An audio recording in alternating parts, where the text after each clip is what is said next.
Hello again there, listening friends. Welcome back to Nature and Science for Kids. That's you. No matter your age, you're welcome. Recently, I received a couple of questions which I would like to answer here on the podcast. Before I do, however, I wanted to listen to the theme song with you and review our mystery sound from the last episode. Let's start in that order with the theme song.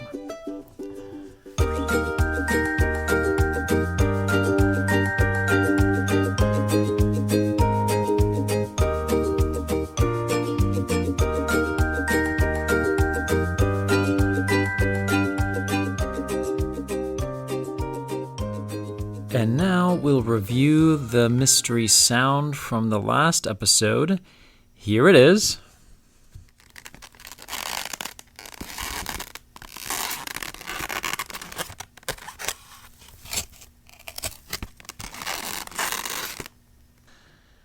What do you think that is? Do you want to know the answer? What if I made you wait until the end of the episode? No, that's not right. You've already been waiting for so long. The mystery sound that you just heard is one of those styrofoam lunch containers. And when I hear that, I am, in my mind, taken back to when I was a student in Maryland. And I still distinctly remember them carrying down whole baskets full of these trays, and you could hear them squeaking through the hallway, and you knew that there was hot lunch, which I actually rarely got at that school. I don't know why. And that signaled lunchtime, and so there's the sound. The mystery sound is no longer a mystery, it's just a sound of squeaky styrofoam lunch containers. But now it's time for the questions. Here's the first question. What do whales do at night? What do whales do at night? Excellent question. What do they do at night? Are they, I don't know, eating chips and salsa? Are they swimming? Are they sleeping? Do they go to the little whale beds? No, they would be huge whale beds and take a nap. What do they do? Well, I found out for you. We know that dolphins and whales are related. But unlike most dolphins, who often hunt at night, most whales can sleep throughout the night. Now, how do they sleep if they're in the ocean? What they do is similar to what you might have heard dolphins do.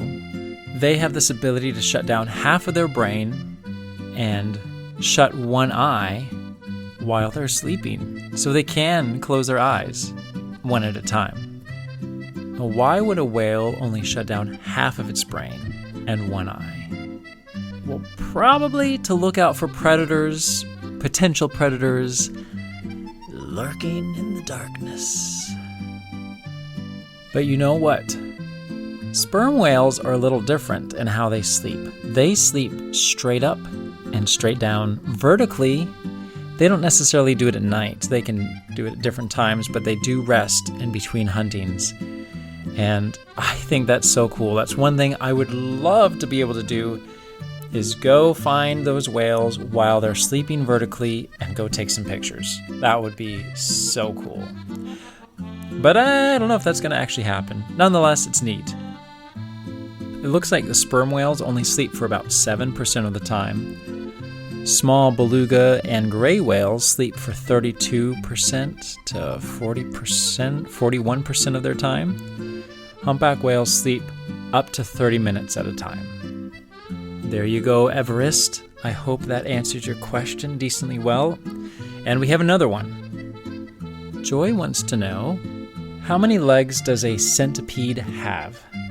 Well, some of you might have heard that centi means 100, like a century is 100 years.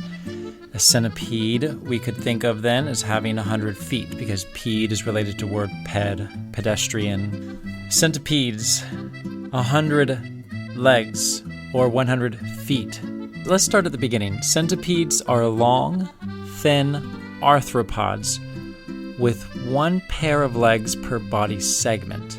So we could think 100 legs, there's the answer, but it varies because that's just the name that represents that they have a lot of legs. It's not exact. They can vary. Some of them have fewer than 20 legs. Some of them have more than 300. That's a big difference. So that's a lot of legs.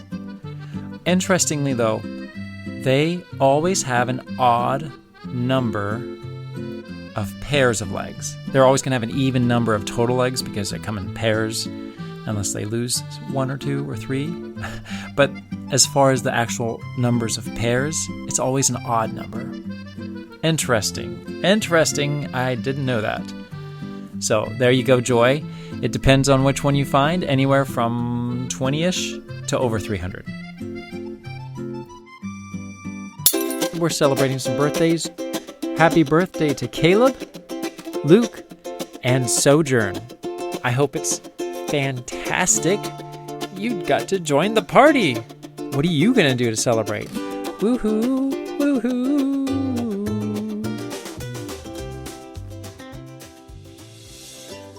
Thank you for joining us here on Nature and Science for Kids. I'm Moose Jaw Matt.